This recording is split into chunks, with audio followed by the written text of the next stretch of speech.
Bonjour, bienvenue à Arcade-moi ça, troisième épisode sur réparation à la maison. C'est chez mon ami Denis avec ses deux flamboyantes machines qui ont apparu assez subitement dans les dernières semaines. Alors, vous avez eu quand même une bonne couverture de la Donjons et Dragons au premier épisode. La deuxième, c'était pas mal la Star Wars, quoi qu'il y avait un petit peu de travail sur la Donjons et Dragons. Mais là, aujourd'hui, c'est le grand jour où Denis y accomplit son rêve ultime, c'est-à-dire des avoirs au sous-sol. Les déménageurs vont arriver vers 11h, là, il est 8h20 à peu près.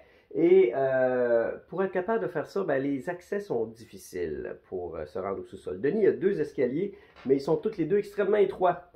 Alors là, ce qu'il doit faire aussi, c'est que les déménageurs, il ne faut pas que ça pèse plus que 250 livres par machine, sinon il y a un surplus incroyable de frais. Alors la première étape de la journée, c'est de démonter les têtes des machines. Après ça, on va les préparer de manière à ce que les déménageurs puissent les descendre au sous-sol. Il faut dévisser un garde. Et quand il va être au sous-sol, il va falloir remonter la tête. Mais malheureusement, vu que son plafond est bas, il ne pourra pas avoir les toppers. Alors le topper de la Donjon Dragon va être installé sur le côté de la fenêtre et celui de... En fait, Denis s'est rendu compte que la Star Wars, originalement, oui, j'en parlais un petit peu dans le deuxième épisode, qu'il y avait 3 vis sur la tête, puis j'étais comme, mais voyons, à quoi ça sert ça? C'est parce qu'il y avait un topper à l'origine, il y avait une tête de Darth Vader. Et même si Denis a une magnifique reproduction du casque original de Darth Vader, il voudrait quand même être capable de trouver le topper original, mais il ne sera pas capable de le mettre parce que son plafond est trop bas. Mais on va trouver des manières, parce que c'est ça. On va trouver des manières. Sur ce, je vais commencer par la Star Wars pour démonter la tête. Et puis, on souhaite et moi que ça se passe bien parce que c'est jamais un bel exercice. De défaire des connecteurs, démonter une tête, transporter, ça génère souvent des problèmes plus qu'autre chose. On se croise les doigts. Alors, nous voici dans la tête de la Star Wars. On a 2 méga gros connecteurs à démonter. On ne défera pas le dot matrice. Là, la première chose que je veux faire, c'est identifier plusieurs de ces connecteurs-là pour ne pas avoir à me chercher parce que là, ces 2 connecteurs-là, ils vont être tombés dans le fond de la caisse et on ne veut pas savoir à se chercher. Et j'espère ne pas faire trop de mauvaises surprises de connecteurs qui ont été soudés ensemble ou je sais pas quoi pendant sa vie utile.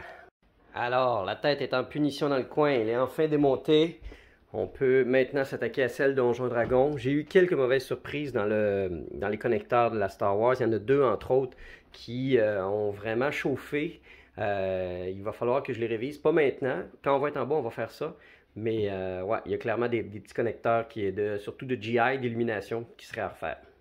Ah, puis la Donjon Dragon aussi, elle avait beaucoup de misère avec son plunger ici. J'avais remarqué que le nylon sleeve du Shooter Ball Lane était cassé. Alors Denis en a commandé un autre et puis on va installer ça, mais seulement quand on va être rendu en bas. Ah, puis c'est vrai, regardez, on va faire aussi le test de ça, c'est le fameux harnais qui venait avec la machine qui, selon toute vraisemblance, servirait à être capable de déplacer le topper et Alors, l'ancien propriétaire avait déjà dans l'idée de déplacer le topper.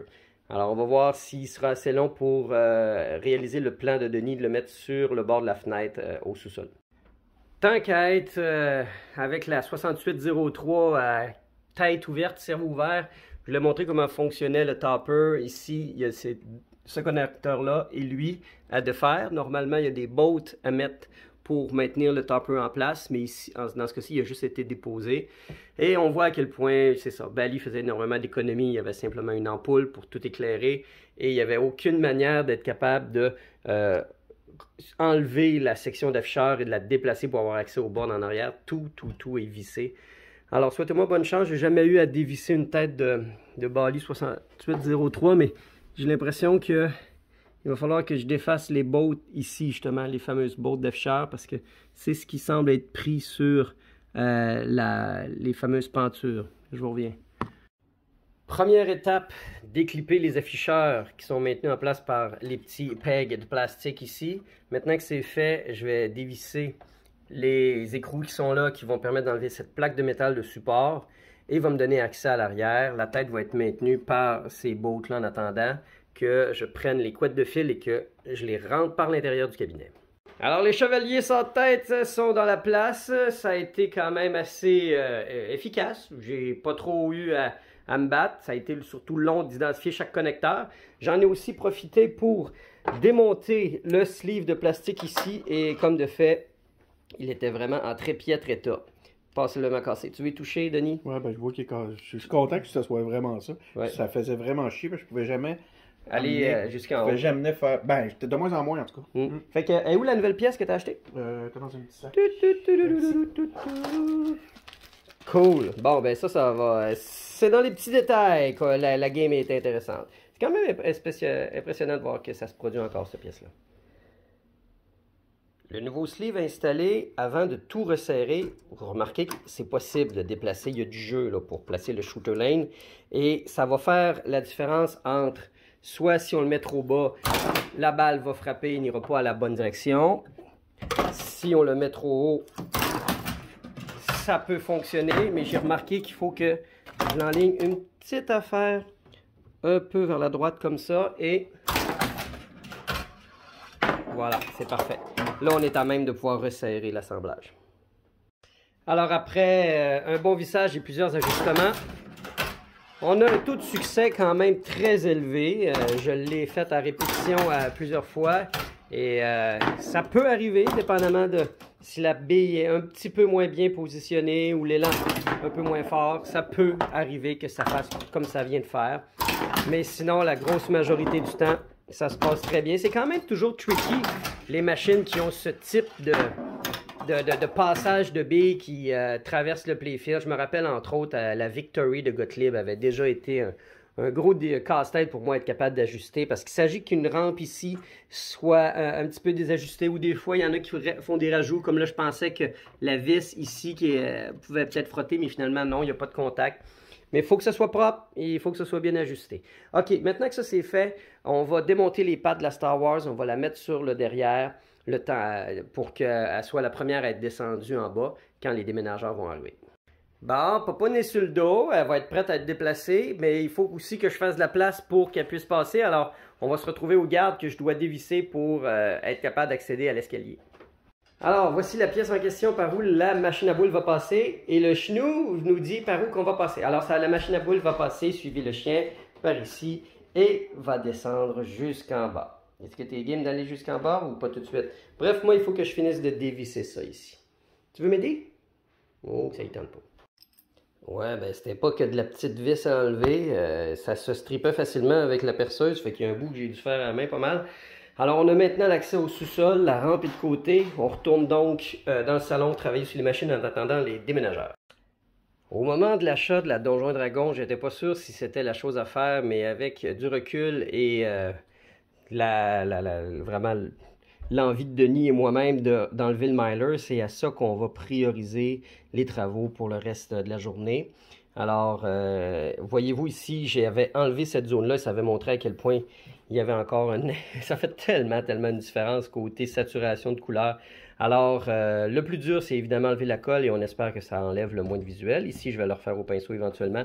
Mais regardez, c'est pas juste esthétique, là. Ça a tellement gonflé dû à la chaleur des ampoules que ça affecte le gameplay d'une manière pas possible. Tu as juste envie de péter les boutons. Alors, j'ai pas trop de crainte qu'il risque d'avoir du visuel qui va partir, à voir à quel point le papier a gonflé par lui-même ici. Alors, on va partir vers le dessus. Ça va quand même assez bien. Il faut y aller lentement. Pour le visuel, je ne suis pas du tout inquiet. Peut-être qu'il y a un peu de visuel qui va partir ici, mais pour le reste, voyez-vous, il va peut-être avoir juste des petits anneaux noirs à dessiner. Alors, on regarde ce que ça donne quand on a enlevé tout ça.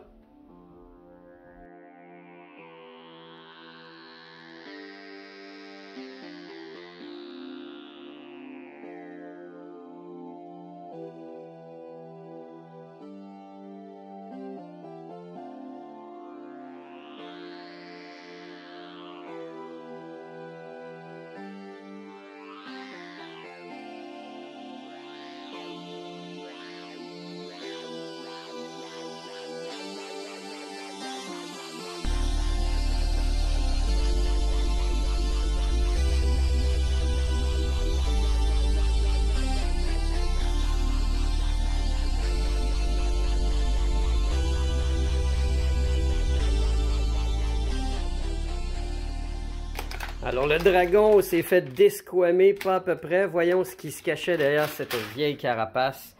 Un playfield qui, ma foi, va en donner encore pour longtemps parce que les couleurs sont super vibrantes, c'est super beau. Évidemment, les inserts, c'est là où le bas blesse, mais c'est vraiment le téléport ici qui a le plus morflé. Sinon, le reste, franchement, ça a vraiment beaucoup d'allure. Je vais avoir vraiment juste quelques retouches de peinture noire à faire à quelques endroits, mais j'ai tellement eu à faire pire. Alors, ça me stresse zéro du tout d'avoir à nettoyer ça. Et c'est franchement un super beau playfield. Le art est magnifique. L'ancrage, c'est vraiment une belle job. Alors, c'est dans les beaux playfields des années 80 et il était préservé pendant toutes ces années. Alors, c'est maintenant l'heure de m'attaquer au plus désagréable. Retirer tout le résidu de colle. Ça avance super bien pour le playfield. Ça va être vraiment sharp. Sauf que là, je suis rendu à démonter la tête. Les gars du pick-up sont arrivés. Alors, il faut que je défasse les pattes. Et j'ai vraiment hâte de dire au revoir à ces boats-là. C'est sûrement la pire invention sur Terre d'avoir mis ça. Je ne comprends pas. Je ne savais même pas que ça existait. Anyway, alors, il faut passer par l'intérieur pour être capable de les dévisser.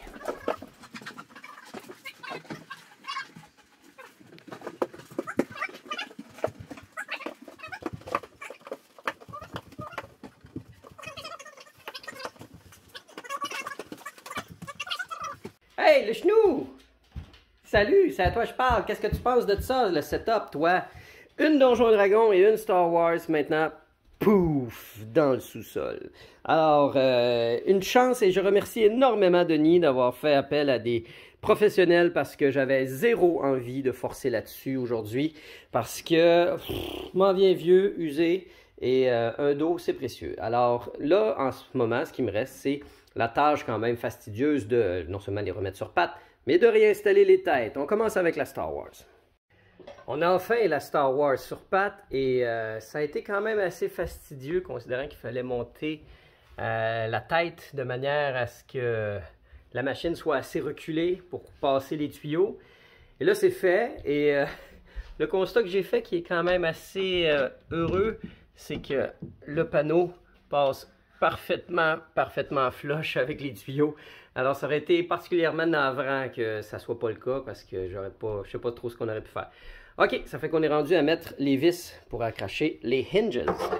La tête est presque terminée de réassembler. Il reste les deux connecteurs dont je parlais un peu plus tôt qui ont eu la vie dure, c'est-à-dire celui-ci et celui-là qui est divisé en deux. Là, j'aimerais pouvoir les refaire au complet, mais j'ai malheureusement plus de petits housing, de petits connecteurs Molex. En fait, la braquette de plastique, j'en ai plus, j'en ai trop fait ces derniers temps. Mais j'ai réalisé que les crims, ce qui est le plus important, ce qui fait passer l'électricité, ben eux, ils ont été changés. Alors, la personne qui a fait le travail avant moi devait avoir le même problème, c'est-à-dire elle ne devait plus avoir de petits cases de plastique, mais elle avait au moins les crimps. Alors, les crimps sont neuves et c'est ce qui compte le plus. Même chose ici, si on regarde, j'en ai sorti une pour montrer. Regardez comment elle est quand même neuve et luisante. Et en plus, c'est du Trifurcon. Alors, c'était pas dans ce type de connecteur-là à la base. C'était simplement un single wipe blade. Puis, ben, il y a du Trifurcon qui ont été refaites, voyez-vous, dans les trois rangées ici. Alors, je peux reconnecter ça tel quel, sans aucun stress, parce que ça va bien passer, ça ne chauffera pas. Après plusieurs vérifications et recomptage de tout ce qui est connecteur et bref, tout semble être à sa place. On est rendu à mettre le jus et est-ce qu'on a une victoire du premier coup? C'est ce que nous allons voir à l'instant. C'est de très bon augure. Cool.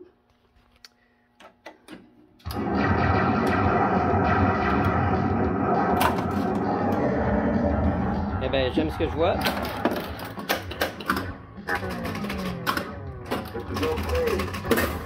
Nice.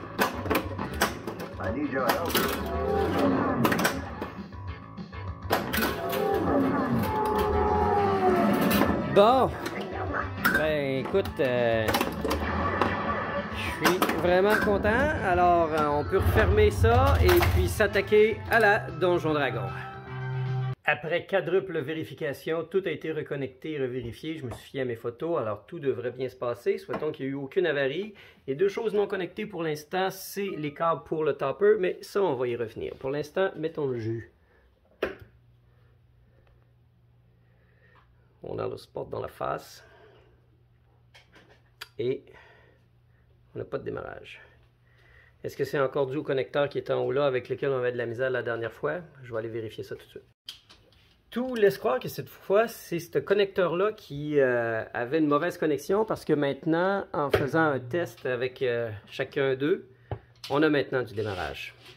OK, alors on va positionner la machine transversalement au mur ici et on va terminer le dégommage. Pour aujourd'hui, c'est vraiment vers ça qu'on tend là, pour closer la capsule. Le nettoyage du playfield et le polissage est terminé et c'est le jour et la nuit avec ce que c'était ce matin. Je suis particulièrement heureux. Et toi, Denis, es-tu Absolument. particulièrement satisfait de la tournure des événements? Il va me rester beaucoup de petites retouches de noir à faire un peu partout. Puis il y a une petite ligne ici, là, pas le fun, qu'il va falloir que je camoufle. Mais croyez-moi, avec mon expérience du playfield de la Paragon, je vais être capable de faire partir ça. Après ça, j'ai profité d'utiliser les câbles de rallonge pour être capable de plugger le topper et ça se plug parfaitement. Ah, ouais. La distance est vraiment exemplaire. Alors, on va regarder à l'instant et oui, ça s'allume. Ah, c'est pas pire, hein? Fait que tu as des lumières dans les Dragons, puis après ça, tu as des flash lamps. Fait que... Ah, ben là, ça, c'est cool dans le temps. Pas pire, hein? Je crois que là, on pourra dire que la journée est terminée parce que... Ouf! Oui, franchement, là, si on regarde ça, là, le setup... Allume ta Star Wars, Denis. Ouais. Je te laisse le plaisir d'installer ton bac glace sur la Donjon Dragon. Puis, faut que tu apprennes les manipulations de base. Hein. Et... Ah, ça, attends. 2 secondes. Voilà. Accessoirement. Puis sinon, Denis, t'as-tu remarqué de quoi sur ton playfield qui... Quand j'ai les nouveaux... Hein? Ouais. Ah non, sans blague, moi je trouve que ça prend ça. Au lieu de... ça casse l'effet de bleu. Je pense qu'il est dans la boîte là ou ici. Je l'avais mis là. Ouais. D'ailleurs, on va le montrer à tout le monde. Ouais.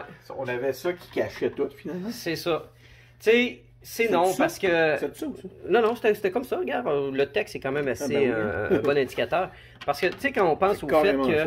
Si c'était juste genre la bille est là puis tombe vers le bas, ça passerait. Mais là, le problème, c'est qu'il faut envoyer la bille soit en haut, à gauche ou à droite. Fait que tu dois avoir des indications. Si t'es pas capable de voir ta bille, à quoi ça sert? Je sais, je trouve ça plate. Puis à partir du moment où elle a commencé à jouer là, je sais plus ce qui se passe. C'est ça. Puis là, je trouve que ça met un beau petit call rétro au Bali des années un peu 80. Ça, c'est vraiment super beau. Je trouve qu'il aurait dû laisser ça de même, selon moi. Bon, ben, hey, Denis, j'ai envie d'aller faire un petit tour en arrière puis aller voir les 2 machines que j'avais faites pour toi. Bien. Parce que dans les premières capsules que vous allez trouver sur ma chaîne, ben, c'était la restauration des machines pour Denis. Alors, c'est une des raisons pour laquelle j'aime beaucoup donner du temps et de l'énergie à Denis, car grâce à lui, qui a fait confiance à mon talent et qui fait en sorte que j'ai pu livrer, entre autres, mes 2 premières machines. Je me rappelle, écoute... Ben, en fait, c'était pas loin. La première, c'était la Miss Pac-Man à Steve. On avait fait une aussi pour un truc de jeu vidéo là, à Québec. Oui, la première, c'est la Space Shooter for 2 Bucks de Frima. Après ça, j'ai fait celle pour Steve. Puis je te dirais que Steve Tremblay. Steve the Geek. Steve the Geek. Ça, c'était des cabinets qu'on est allé chercher pour genre 150$ chaque. En bon, ça le bout du monde en plein hiver. C'était peinturé noir. C'est les anciens cabinets du Benedict Arnold, pour ceux qui connaissent. Benedict Arnold. Benedict Arnold, c'était un hôtel-bar un peu miteux entre Saint-Georges-de-Beauce et les États-Unis. Tu te tenais dans des places, toi. Non, mais c'est le gars qui nous l'avait dit. Ah oui. Le gars, on avait été le chercher. On l'avait compté. Moi, je savais c'était quoi quand même le Benedict Arnold, là, mais... Mais je m'étais botté pas. Ton Marquis allume peu? Non, les 2, d'ailleurs. Faut que tu me dises ces choses-là. Ouais, je vais t'amener ce qu'il faut, mais je vais t'amener des petits FS2. Parce que je connais connais le Benedict Arnold, mais je voudrais pas qu'on pense que je me tiens dans des places. Non! Alors, écoute, je m'étais botté là, à faire un design custom pour mettre 2 manettes, 6 boutons. Fait que ça, c'est la multijeu horizontale et la Super Pac-Man qui, elle aussi, était une conversion. Hey, le cabinet avait pris l'eau, il était tellement de la merde. Multijeu vertical. Puis là, c'est un 412 en un dedans. 470. Ah, ça, c'est le Game Elf 412 que j'aime tant. Non, t'as raison. Ah, qui doit donc ça. Ouais, fait que c'est le fun de revoir mes petits bébés, mais de voir d'où est-ce que je viens. On voit la... Ben non, on le voit pas d'ici beaucoup, là. La signature. Je t'avais demandé de les signer, je sais pas si tu te ouais, souviens. nice! Ben voilà, voilà la signature. Attends, on va tasser la machine. Ah ben non, c'est bien. Yeah! Drake 2013! 2013! 2013 déjà? Calvaire, ça va faire 10 Ça ans, fait 10 man! ans. Ça fait 10 ans que je fais des machines custom. Wow! Time flies! Je pense que j'ai amélioré un peu. Toi, Chenou, t'en penses quoi, poulet? Oh, que ça s'étire, que ça fait son beau, parce que ça passe à la TV. Hein? Galé, poulet, doudou. Mon poster du record Picture Show. Ouais, ça vaut la peine. Ouais. Parce que ça, c'est quand même quelque chose. Il est magnifique. Il est magnifique. C'était. Ça a été dur à l'affiche. trouver, ce poster-là? Ben, en fait, c'est que c'est unique. C'est l'affiche qui a servi à faire la promotion de la comédie musicale à Halifax au Neptune Theatre. Ah, Puis ouais. quand le spectacle s'est terminé, je l'ai acheté sur l'encan. Oh, Je ok. l'ai remis à l'encan. C'était- Ah, je comprends mieux, là, ton amour, là. Ah, c'était de... trop bon. Hein. C'était Ouais, le truc qu'il y avait dehors, là, pour faire la promo. OK. Mon Dieu, ben, crime, C'est une bravo. belle pièce. Ben, je comprends donc. Puis, écoute, parlant de pièces, Denis, ton setup pour faire tes podcasts, ton travail et tout, c'est assez... c'est toute qu'une coche, là, avec ce que tu avais en haut, là. Ouais, on est mieux ici. Ah, franchement, c'est très pro. Bonjour, Mathilde. Hey, alors, je vais vous laisser là-dessus, parce que là, Denis, ça, c'était la zone qui était un peu une Twilight Zone, No Man's Land de ton sous-sol. Puis là, il va avec la suggestion, tu vas avoir une place. Moi, je suggère 2 petits canapés, une fougère, puis des petites tables. Between two ferns. C'est ça que j'allais dire. Hein? Between two On prend des pinballs. endroits pour être désagréable. Ah bon, hey, j'ai passé vraiment 3 journées très intenses, mais franchement amusantes. C'est tellement des beaux projets que j'ai eu à mettre dans les mains. Hey, je suis content de te recevoir dans l'engouement de la pinball, Denis. Puis c'est pas 2 modèles de mêlée que t'as, c'est vraiment Star Wars Donjon Dragon. C'est 2 thématiques que je voulais. C'est- J'ai pas pris 2 machines qui passaient par là. Il y a plusieurs façons d'aborder le hobby. Denis, c'est avant tout le thème qui fait pour beaucoup. Ouais. Tu sais, ça fait que je pense pas que je t'aurais vu avec une Bobby Orr. Non. Quoi que t'aimes un peu là. Non, en tout cas, j'essayais de trouver un thème ou Ouais, genre. non. Hey, je vous laisse là-dessus, assez de bavardage. Portez-vous bien, likez, partagez, abonnez-vous si ça vous dit. On se dit à très bientôt. Ciao!